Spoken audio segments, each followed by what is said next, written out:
नमस्कार प्रणाम। हम लोग गीत गायक सूरज मल्होत्रा, फेमस म्यूजिक, जिला बलिया, ग्राम पोस्ट अगरसंडा के धरती पर आज टीके भैया के स्टूडियो में दीपक भैया का हमारा लिखल गीत नमस्कार प्रणाम भैया आज रिकॉर्ड भइल, गाना संपन्न भइल। आई कुछ वो गीत के झलक सुनल जाओ।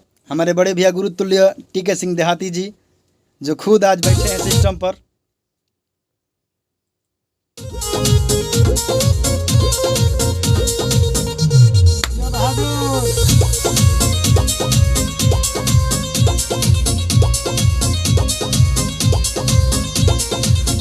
जब रात सैया तेजिया पे आवे, मीठे मीठे बोल बोल हमके पढ़ावे। जब रात सैया तेजिया पे आवे, मीठे मीठे बोल बोल हमके पढ़ावे। थके बरियारी करेला, हपलंग के रंगदारी करेला, हपलंग के रंगदारी करेला। और हमरा दीपक भैया के एगो चैनल डीडी किंग म्यूजिक रोज सब वो चैनल के प्यार दुलार दी, लाइक कमेंट सब्सक्राइब करी और बहुत जल्द ये गीत आप सबके बीच में सुनने के मिली।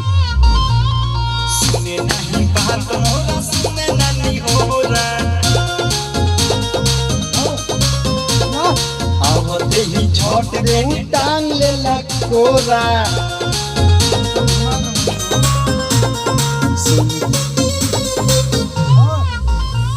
सुने नहीं बात मोरा, सुने नहीं होरा, आवते ही छोट दे टांग ले लकोरा। बंटी बबली के सवारी करेला, हपलंग के रंगदारी करेला, हपलंग के रंगदारी करेला।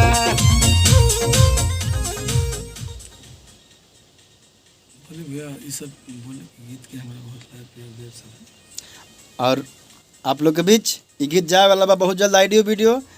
आप सबसे आग्रह रही कि ये भाई के प्यार दुलार जरूर देव सब है। तू सेव कल। नमस्कार प्रणाम।